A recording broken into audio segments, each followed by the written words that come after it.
What's going on, guys? Welcome to today's video. Today we're just going to talk about the GoPro Hero 7 Black Edition and just my thoughts on it. Now, this is going to be really helpful maybe for someone that doesn't already have a GoPro or experience with GoPros.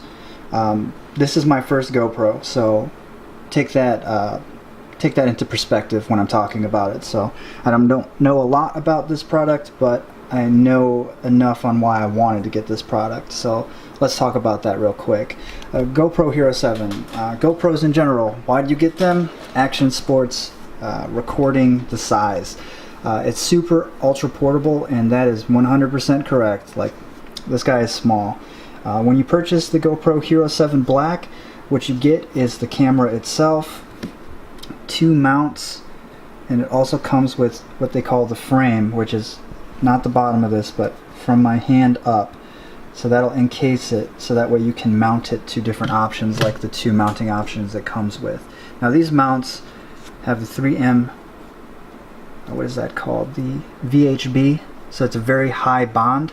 So basically once you adhere that to something and you let it cure, normally, I've mounted things before with this tape, usually like 24-hour set time, but you can probably do it sooner, but that'll guarantee the strongest bond as long as you clean the surface that you're sticking it to and then let it cure overnight.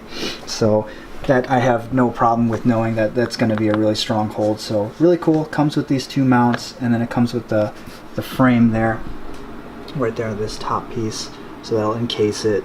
And then you also have the camera. Now it also comes with the battery. There's several promotions that you can get. Like, most of the times if you buy it directly from GoPro, you can get a package where it's always going to come with the battery, but it can also come with a memory card or not. I bought mine from a retail store. I bought it from Best Buy, so it did not come with a memory card, but it did come with a gift card for $60, so I picked up a 64 gig memory card.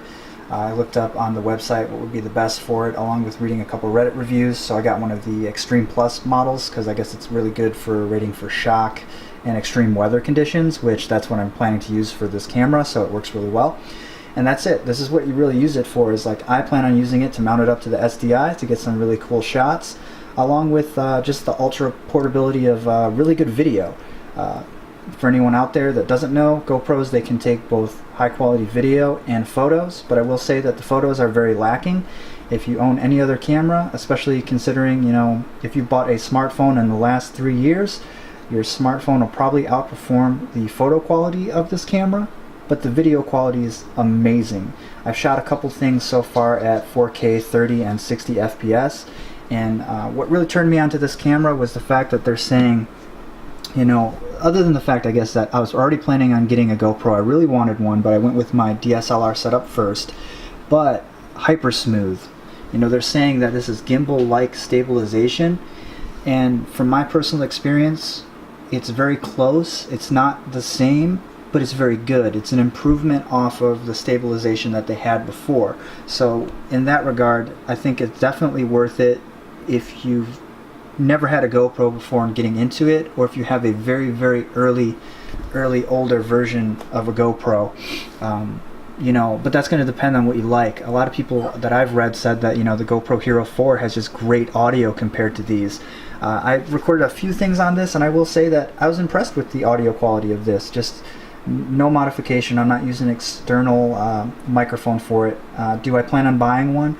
Yes, and I think if you did, it'd be great for vlogging as well as your regular action cam stuff. But for the purpose of what this is for, mainly action sports and, you know, just being able to survive the weather, this is great, and that's what it comes with. So you get the camera and the 2 mounts and a battery.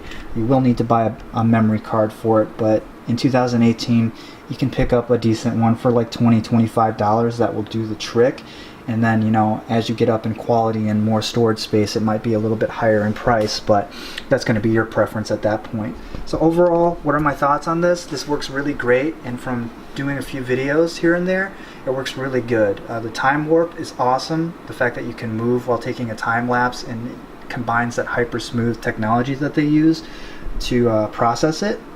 It looks really good, so I can't wait to do more content with this. And the fact that it's super ultra portable means that for video wise, I would not mind taking this instead of the DSLR to some places, just because if you're taking a huge camera rig somewhere, you know, you tend to get weird looks, particularly of the dirty kind. But anyways, that's my thoughts on it. I think it's a really good camera. Thumbs up. Super portable. I'm not coming from a GoPro background, so I apologize if I offend anybody, but I think I've just said nothing but good things. GoPro has been the leader of action sports cameras and for how small they are, and I 100% agree.